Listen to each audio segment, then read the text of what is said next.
Hi friends, educational news YouTube channel को आपको स्वागत। तो फ्रेंड्स, आज वीडियो रे हम डिस्कस करबा मुख्यमंत्री मोहन चरण माझी बीजेपी गवर्नमेंट रो 1 वर्ष पूर्ति अवसर रे से घोषणा करछंती 1.5 लाख चाकरी देबा पई, जहा कि एटा तांकर गवर्नमेंट बीजेपी गवर्नमेंट रो मैनिफेस्टो रे थिला 1.5 लाख, जहा कि से माने चाकरी देबा पई मैनिफेस्टो रे जणे थिले।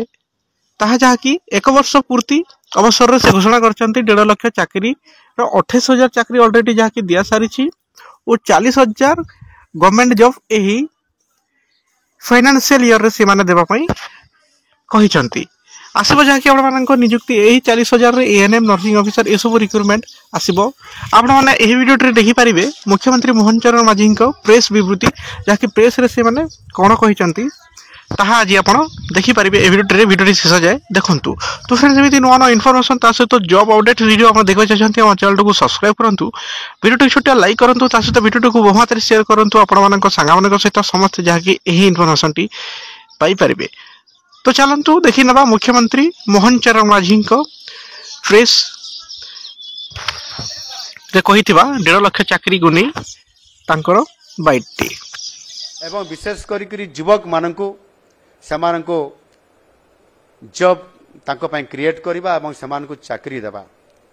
आम मैनिफेस्टो रे स्वतंत्र स्थान दिया जाइथिला जे आम सरकार जदि आसीबो ताहले वैकेंसी थिबा सरकारी खाली पदवी थिबा 1,50,000 पदवी को पूरण करा जिवो।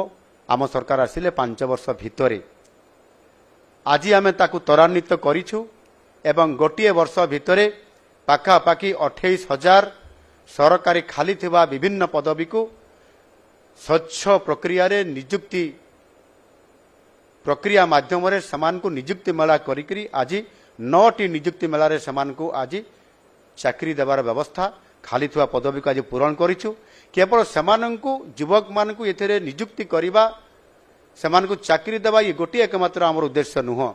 प्रकृत में बड़ उद्देश्य आमर होउछि जे सरकारी क्षेत्र में जो गोटे विराट लंबा बजेट तैयारी होउछि से बजेट रो कार्यान्वयन जदि करा जिवो ताले से विभाग रो जदि अधिकारी नथिबे कर्मचारी नथिबे जणे जणे अधिकारी द्वारा 3-4टी विभाग रो दायित्व थिबो ये परिस्थिति आज अछि।